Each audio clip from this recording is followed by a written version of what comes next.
আসসালামু আলাইকুম। আশা করি আল্লাহর রহমতে আপনারা সকলে ভালো আছেন। যারা আমাকে অনেক মেসেজ করেন, আমাকে ইনবক্সে মেসেজ করেন, ভাই আমি খুবই দুর্বল, আমি আমার কর্মক্ষমতা কমে যাচ্ছে, এরকমভাবে মেসেজ করেন, তাদের উদ্দেশ্যে এই ভিডিওটা করতেছি। আশা করি আপনারা সকলে দেখবেন, চিরজীবনের জন্য কাজে লাগবে। এটা হলো শিমুল গাছের মূল। এটা শিমুল গাছের মূল। এই শিমুল গাছের মূল সংগ্রহ করবেন। যারা খুবই দুর্বল অনুভব করছেন, মানে শরীরে শক্তি পান না, আপনার শক্তিটা বৃদ্ধি করতে পারতেছেন না, আপনারা কীভাবে সহজে শক্তিটা বৃদ্ধি করবেন একটা সহজ উপায় বলতেছি। আপনার বাসায় বসে নিজেই আপনারা সহজে শক্তিটা বাড়াতে পারবেন। এটা হলো শিমুল গাছের মূল।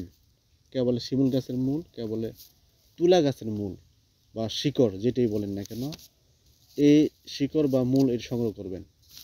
কারা করবেন? যারা দুর্বল, মানে শক্তি পান না, ক্লান্ত লাগে, শরীর ঝিমঝিম করে, কর্মক্ষমতা কমে যাচ্ছে, আপনি কর্মক্ষমতা বাড়াতে পারবেন। যে কোনো কাজ আপনার সহজে করতে পারবেন। আর যদি শরীরে ঘাটতি থাকে, বিভিন্ন কারণে শরীরে কিন্তু ক্ষয় হয়, এই ক্ষয়ের ঘাটতিটা আপনার সহজে পূরণ হবে, পরিপূর্ণ শরীরে শক্তি পাবেন। এটা সবাই খেতে পারে, কোনো পার্শ্ববর্তীকে নাই। এটা একটা মানে এটারও গাছের শিকড়, এটা খেলে কোনো পার্শ্ববর্তীকে হয় না। এই গাছের শিকড়টা কী কী কাজ করে? 1 নম্বর, শিকড়টা কাজ করে আপনার শক্তি বাড়াবে শরীরে। আর এই শক্তি বাড়ালে যে কোনো কাজ আপনি সহজে করতে পারবেন। 2 নম্বর হলো, অনেকে দাঁতের মাড়ি দেখবেন ফুলে যায়, দাঁতকে শক্ত মজবুত করে, এবং এটা অনেক উপকারিতা আছে। এটা এই মিষ্টি আর আপনারা এটা সংগ্রহ করবেন। এটা সংগ্রহ করে আপনারা এই এটা পাউডার করবেন। এই তুলা গাছের মূল বা শিমুল গাছের মূল, এটা পাউডার করবেন আপনারা। এটা পাউডার নেবেন আপনারা 2 চামচ বা 2.5 চামচ পাউডার নেবেন 1 গ্লাস দুধ।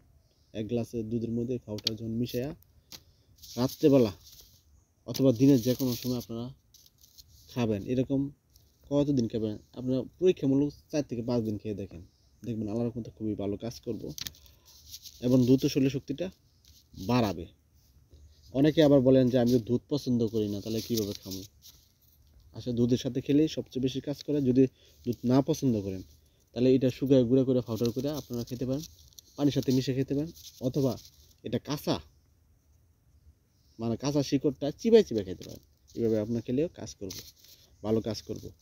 আর পাশাপাশি এখন কিন্তু শীতকাল, আপনারা পালং শাক খাবেন।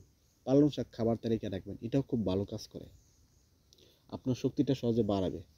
যারা ভিডিও দেখতেছেন, ভিডিও দেখার পর যদি উপকৃত হন, যদি ভালো লাগে, অবশ্যই পেজটা ফলো দিবেন। ফলো দিলে এটা যখন আমি নতুন নতুন ভিডিও আপলোড করবো, তখন এই ভিডিওগুলো আপনারা সহজে আপনারা সামনে দেখতে পারবেন। এই জন্য পেজটা যদি ফলো না দিয়ে থাকেন, ফলো দিবেন।